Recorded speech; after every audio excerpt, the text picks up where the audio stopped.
with her head down, careful not to make eye contact. She was thankful for her mother's dowdy brown suit. She was so close now. Romy walked nervously into the cafe's soaring atrium, making sure her heels didn't clatter on the mosaic tiles. The foyer was filled with staff in white-pressed linen carrying magnums of champagne and silver trays of whiskey. Japanese soldiers mingled with German, French and Chinese couples. The men in white dinner jackets and the women with pastel feather boas threaded over their arms, diamond necklaces at their throats.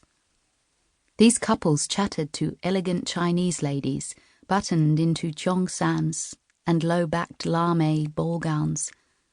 The women preened and smoothed their dresses as Romy overheard a waiter say in English, "Ladies and gentlemen, if you'll follow me, the show is about to start. I'll escort you to your tables." Romy's eyes watered a little from the sting of smoke and cloying perfumes as she gazed at the room full of silky decadence. She felt dizzy and frightened, but she was too close to back out now. The person she was so desperate to find, had risked her life for, was in that bar. Romy was only a few steps away. A band started to play the opening chords of George Gershwin's Summertime. Romy took a deep breath to calm her racing heart and followed the scent of smoke and whiskey through the wooden door into the jazz bar. No one must ever find out. They would both be killed. Chapter 1. Vienna, 10th of November, 1938. It was against Papa's newest rules to look up, but when Romy stared along Wipplingerstrasse, shards of glass dangled like broken teeth from heavy wooden frames.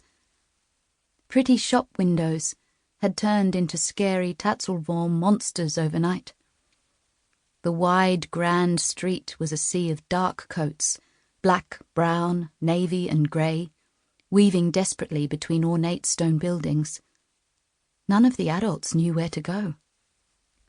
Some were trying to sweep up glass.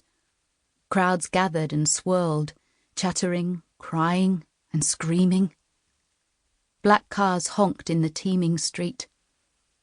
Instead of waiting for their path to clear, some cars ploughed into crowds without slowing, forcing people to leap out of the way.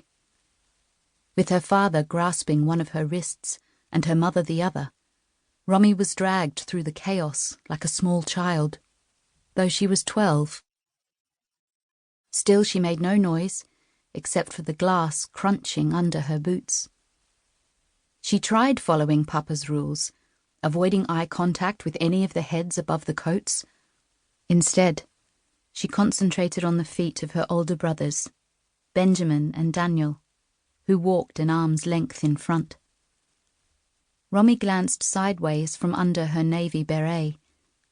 The smashed and battered doors had scraps of paper pinned to them, flapping in the breeze. Wehrt euch! Kauft nicht bei Juden. Defend yourselves. Do not buy from Jews. Keine Juden. No Jews. There were twice as many signs as yesterday. Why do they keep putting up these signs? Papa looked at her with tears in his eyes and shook his head without breaking his stride. Herr Hitler hates Jews. I fear nothing will be the same while the Nazis are in charge of Austria. But I don't understand why the Führer hates us. Why? This is not the place to talk, Papa said, cutting her off. The streets aren't safe. Hurry. Remember the rules, Romy. Papa usually had an answer for everything, but today he looked as lost as Romy felt. She stumbled on an overturned chair as Mutti tugged at her arm. The Bernfelds just needed to get home. 3 blocks behind them, all that remained of their synagogue were charred bricks, grey tiles, and still burning wooden planks collapsed beneath the debris. The synagogue's library of rare books and manuscripts